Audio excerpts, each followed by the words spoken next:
Ballot leaking. Talks of ballot harvesting and signature forging are now being joined by allegations of ballot count leaking, while North Carolina officials and the FBI investigate District 9's congressional race. The state's Board of Elections released another signed affidavit accusing Bladen County poll workers of reviewing early voter rolls and possibly leaking results. District 9 lies on the border neighboring South Carolina, spanning from Charlotte and east towards Fayetteville. The North Carolina GOP said a new election is warranted in the House race between Republican Mark Harris and Democrat Dan McCready. Should the early voting numbers have been leaked out by election officials, that is a fundamental unfairness in this election. We are pretty certain that happened, and if it is confirmed, a new election is appropriate.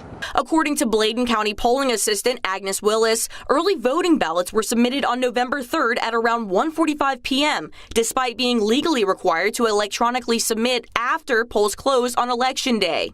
Early totals would be an extremely helpful resource for a campaign seeking last-minute information or someone who was collecting absentee ballots. Willis said she was also concerned about Bethel City absentee ballots she counted, which reportedly arrived with signs of wear and tear and had coding scribbled on the side.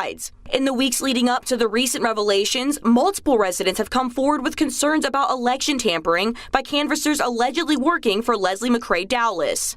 A white woman coming to my house saying she was helping people vote, and then is that what she act like she was? Canvassers working for the political operative said they were paid between $75 to $100 to go door-to-door collecting absentee ballots and return them to his office. We were asked to pick up absentee ballots. He told us that he would put gas in our car and just a little bit of money during the week to help out. This is known as ballot harvesting, which was legalized in California in 2016, but remains illegal in several other states, including North Carolina. We didn't know that it was. We did not know it was illegal. And once I dropped them off at his office, we assumed he was putting them in the mail. My stomach felt like it just dropped.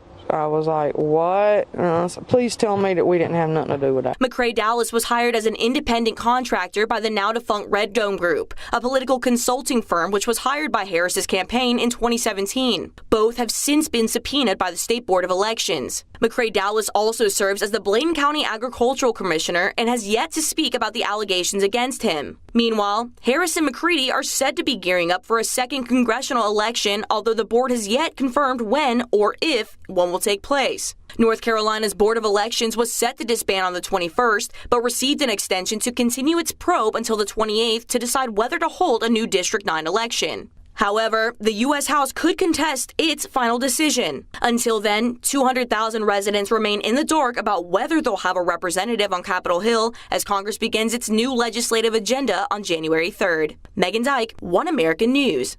Want to see more videos like this? Click on the link below and subscribe to One American News on YouTube, and call your cable provider and kindly demand